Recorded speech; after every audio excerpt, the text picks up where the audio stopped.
Salut les devins, c'est Saikyo. Les résumés des chapitres de Dragon Ball Super sont désormais de retour. Ça faisait 2-3 mois qu'on n'avait plus accès à ces informations-là, hormis quelques pages qui leakaient, etc. Ce mois-ci, je peux vous relayer en version française le résumé complet du chapitre numéro 73 du manga Dragon Ball Super. C'est d'ailleurs un chapitre qui est très attendu vis-à-vis du combat Goku vs Granola, de ses prolongements vis-à-vis des Hitters, de Vegeta et j'en passe, et j'ai toutes les informations pour vous vis-à-vis de ce chapitre qui sortira le 20 juin 2021 à 17 h, je vous le partagerai bien évidemment sur l'onglet communauté de cette même chaîne YouTube, dans les descriptions de mes vidéos Dragon Ball Super, et également sur mes pages Facebook et Twitter, c'est Saikyo Devin, vous m'y retrouverez assez facilement. Pour ce résumé, on va grandement remercier DBS Hype, DBS Chronicles et Eren Van Duyn sur leurs pages Twitter respectives, les liens sont en description.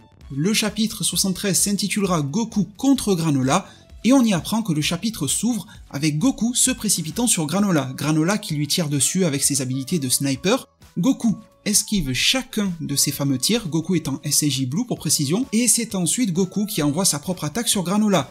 Granola qui parvient également à esquiver et à s'envoler, conduisant Goku dans une forêt. Les deux se poursuivent et ils jouent un petit peu au chat et à la souris, et Goku est à la poursuite de Granola et l'attaque avec des tirs. Granola esquive chacun de ses tirs avant de se projeter hors du champ de vue de Son Goku et de le ruser un petit peu grâce à son écharpe, de faire le détour d'un arbre et de toucher Son Goku avec un coup de pied par derrière et de l'envoyer traverser les arbres. Goku parvient à se saisir et à se récupérer sur un arbre et à se remettre droit sur ses pieds. À la suite de cela, Goku arrive également à frapper Granola, le projetant à son tour sur un arbre. Granola va également donner un coup de pied au visage de Son Goku, et le choc en devient tellement grand qu'une grosse partie de la forêt est détruite sous le choc de leur combat. Goku se met alors à power-up, et l'effet de cette élévation de son pouvoir va projeter les morceaux qui ont été pétés de la forêt dans le ciel.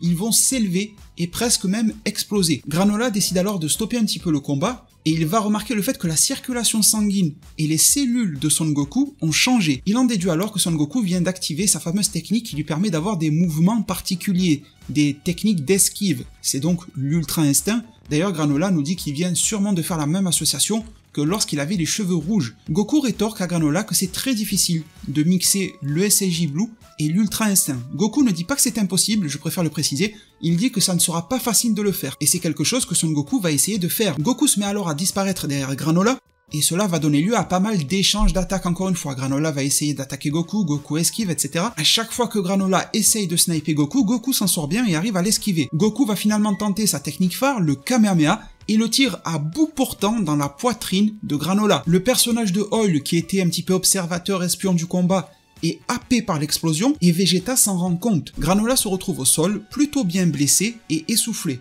Goku est également effondré au sol et il est revenu dans sa forme de base, son état normal. Granola est le premier des deux à se relever et clame haut et fort que tout ce que Son Goku va tenter est totalement inutile et qu'il doit abandonner, en parlant bien sûr de Son Goku. Granola fait son petit monologue pour nous dire que son but dans la vie c'est de détruire les Saiyans, comme les Saiyans ont détruit sa propre famille de céréaliens, et sans transition, Granola va nous sortir une nouvelle technique qui ressemble un tout petit peu à ce que Freezer avait fait pour tuer Krillin. Il va élever Son Goku dans le ciel, une sorte de lévitation, et va provoquer sur lui une énorme explosion qui va le propulser dans le ciel encore plus. Même les habitants, les Shugarians dans les environs, ont remarqué l'explosion depuis leur ville en terraformation, et tandis que l'explosion se poursuit, Son Goku parvient à se téléporter jusqu'à l'emplacement où se trouve Vegeta, vous savez, détective Vegeta qui était dans les ruines. Goku souffre énormément de la douleur de ce combat, et il remarque que Granola utilise une technique similaire à celle de Moro.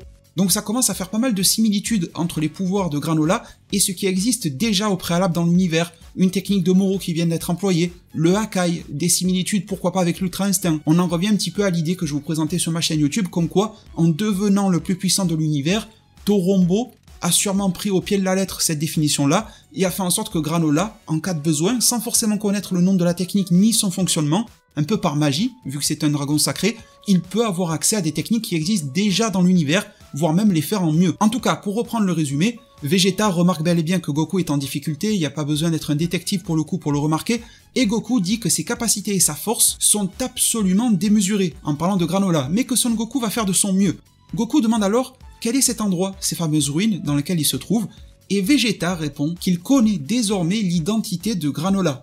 Vegeta poursuit en nous disant qu'il a déjà entendu parler autrefois d'une race, d'un peuple, de personnes dans cet univers avec un œil droit qui est spécialisé dans les capacités de sniping. Freezer avait utilisé les Saiyans à l'époque pour les détruire, et les ruines ici présentes sont probablement les restes d'une invasion de l'époque. Vegeta en déduit que Granola doit être le survivant de cette fameuse race, et qu'ils ont alors, Son Goku et Vegeta, été dupés par les Hitters et par Maki. La supercherie des Hitters est apparue en plein dans les yeux de Son Goku et de Vegeta, c'est plutôt un bon point pour l'évolution de l'histoire. Et en réaction à cela, Oil, des Hitters, comprend que Goku et Vegeta les ont démasqués, mais il dit qu'il est trop tard pour revenir en arrière. Le plan est lancé, on continue. Vegeta est surpris que Son Goku veuille retourner au combat face à Granola, mais Goku essaie de le rassurer en lui disant qu'il n'a pas encore utilisé toute sa puissance et surtout son dernier recours, l'Ultra Instinct. Vegeta n'arrive pas à en croire ses yeux, il n'arrive pas à en croire que Goku en soit arrivé là. Comme je vous disais le mois dernier, il y a un petit côté DBS Broly quoi, enfin bon. De retour du côté du combat avec Granola, Goku va reprendre donc les actions avec lui, la fumée de son attaque s'est dissipée, et Goku arrive avec son pouvoir ultime à ce jour, du 19 juin 2021, à savoir l'Ultra Instinct maîtrisé aux cheveux blancs. Granola est choqué, parce qu'il ne peut plus voir les signes vitaux de Son Goku. Il lui demande alors quelle est cette forme. Goku explique qu'il s'agit de l'Ultra Instinct maîtrisé. Petite parenthèse, vous avez bien compris que l'Ultra Instinct maîtrisé n'est pas réellement maîtrisé. Selon les propos de Whis, Goku fait l'erreur de l'assimiler en tant que transformation. Cette appellation d'Ultra Instinct maîtrisé, je trouve que désormais elle apporte plus de confusion que de réponse. Enfin bon, on s'en reparlera plus tard. Et pour poursuivre, Son Goku, il se croit un petit peu dans Bleach et il indique la faiblesse de l'Ultra Instinct à son adversaire. Il lui dit que le temps qu'il lui reste sous cette forme est court. Il doit alors finir le combat très rapidement. Goku va ensuite mettre un bon coup de pied à Granola, au visage, qui va lui ôter son cache-œil et repousse Granola à nouveau.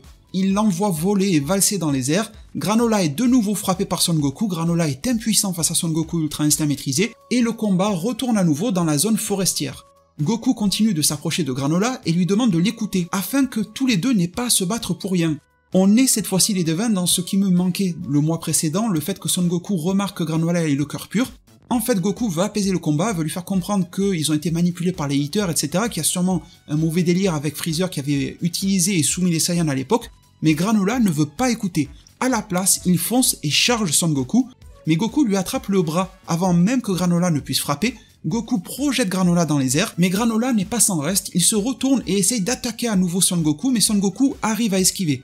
Encore et encore, cela se répète, mais c'est sans succès pour Granola. Pour terminer sur cette phase d'action, Goku va maintenir Granola suspendu dans les airs et va le marteler avec une série de Kiai pour le projeter et le pousser dans une montagne. Vegeta, regardant de loin, note que ce doit être la fin, irrité que Kakarot, comme il l'appelle, finisse par tout prendre, par prendre tous les combats, toutes les victoires. Vegeta se rend alors compte que le pouvoir de Granola n'est pas en train de diminuer comme il le devrait. Si vous voulez, Vegeta, visuellement, observe une victoire de Son Goku, mais sa capacité à ressentir le ki lui démontre que le ki de Granola n'est pas diminuant comme quelqu'un qui est sur la défaite. Donc il remarque qu'il y a quelque chose d'étrange qui se trouve auprès de la montagne. La réponse à cela, on va la voir dans quelques instants. Entre-temps, Granola s'approche à nouveau de Granola, ce même Céralien qui va révéler le fait qu'il ne s'attendait pas à ce que les Saiyans soient aussi forts aujourd'hui, que cela dépasse ses attentes. Goku lui aussi d'ailleurs est très surpris par la force de Granola et lui demande de lui dire comment il s'est entraîné.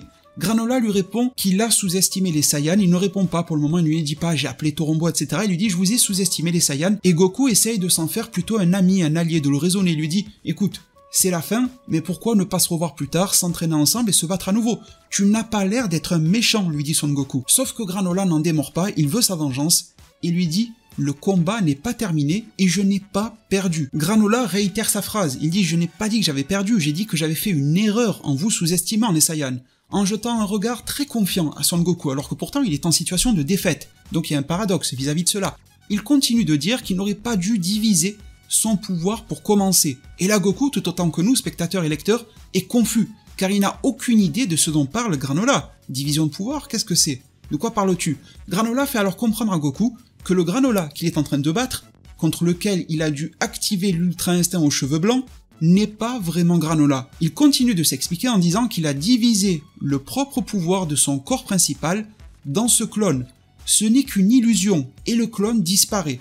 Donc on comprend que ce Granola extrêmement puissant qui a poussé Son Goku dans ses derniers retranchements de ce qu'il sait faire actuellement au maximum, bien que Whis nous ait fait comprendre que Goku pourra devenir meilleur, mais là aujourd'hui c'est le maximum que Goku sache faire, ce n'est qu'une partie, peut-être 50%, 40%, 60%, allez savoir, qu'une partie du pouvoir original de Granola. Il reste donc le corps principal qui agglomère tous les pouvoirs. À ce moment-là, Vegeta découvre la source de ce qu'il avait remarqué plus tôt. Vous savez, quand il avait ressenti que près de la colline il y avait quelque chose. Il y a un vaisseau spatial dans les montagnes et celui qui est assis à l'intérieur, c'est Granola, souriant avec un sourire presque maléfique. C'est alors que Vegeta veut en informer Goku extrêmement rapidement et l'informer de l'emplacement du premier Granola, mais le Granola dans le vaisseau spatial, l'original, disparaît.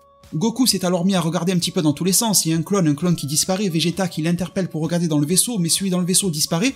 Goku est en mode recherche de là où se trouve Granola, en se rappelant que la téléportation de Granola est considérée comme plus rapide que celle de Son Goku lui-même, plus rapide que celle des Yardra. Donc dans cette confusion vis-à-vis de l'emplacement de Granola, du vrai, du faux, etc., Goku a eu sa garde qui a été détournée, et il se fait toucher par l'attaque de Granola, en plein sur sa poitrine, ce qui ramène Goku dans sa forme de base. Il perd immédiatement l'Ultra Instinct tellement le coup qu'il a pris au cœur est puissant.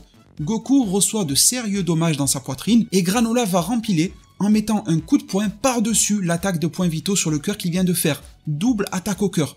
Goku est mis KO pour de bon, ses pupilles disparaissent, il a les yeux blancs, il est très vraisemblablement en train de frôler la mort.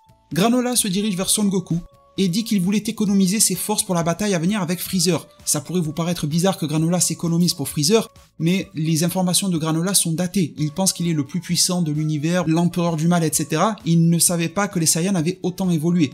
C'est pourquoi il s'est diminué, il a laissé un clone éliminer les Saiyans pour lui, et d'ailleurs ça a été un bon moyen de gagner du temps pour lui car il se doutait bien que la transformation aux cheveux argentés finirait par s'estomper avec le temps, donc Granola comprend extrêmement bien les rouages et les fonctionnements de l'Ultra Instinct grâce aux vœux formulés à Torombo et grâce à son œil un petit peu magique là qui lui permet de lire beaucoup de choses. Pour conclure le chapitre, mes très chers devins, après avoir entendu parler de la stratégie de Granola, c'est Vegeta qui entre sur le champ de bataille et il défie le Granola, le vrai, pas le clone, l'original avec sa pleine puissance en duel singulier.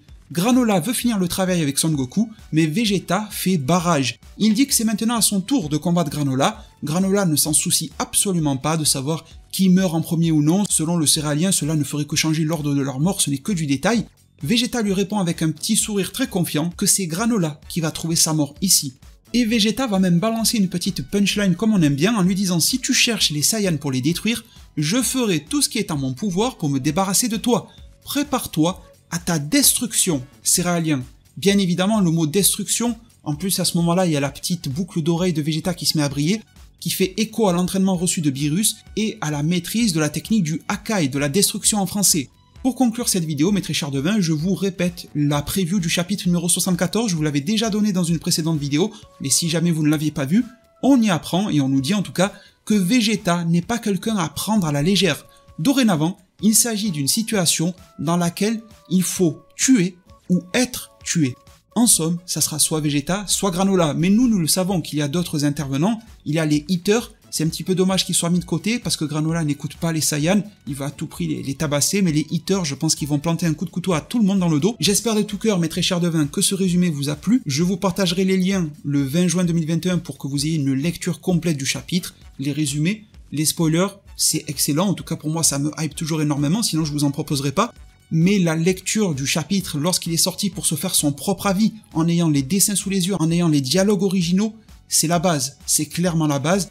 Je le répéterai toujours sur ma chaîne YouTube, il est super important de se faire un avis par soi-même, et c'est bien sûr pour ça que je mets toujours du cœur à vous proposer les liens des chapitres lorsqu'ils sortent sur Manga Plus et tout ça. D'ailleurs, mes très chers devins, j'ai remarqué sur le site de Manga Plus qu'il y a une partie suggestion, ce qui veut dire, et je vous mettrai un lien en description pour cela, que vous pouvez aller sur le site de Manga Plus et leur rédiger un tout petit message, rapidement, avec le respect et tout ça, pour leur demander d'ajouter le français sur le site, ce qui voudrait dire qu'on aurait du My Hero Academia, du Boruto, du Jujutsu Kaisen, du Dragon Ball Super et plein d'autres mangas qui sont licenciés dans le Jump qui seraient légalement Day One en français. Donc n'hésitez pas à aller sur le site dans l'onglet suggestions pour le leur demander, comme ça ils comprendront qu'il y a une demande. Si on pouvait créer un petit essor, un petit mouvement par rapport à ça, ça serait cool. Mes très chers devins, je vous remercie infiniment. N'hésitez pas à mettre un maximum de pouces bleus, à vous abonner et activer la cloche des notifications pour ne pas rater les prochains contenus.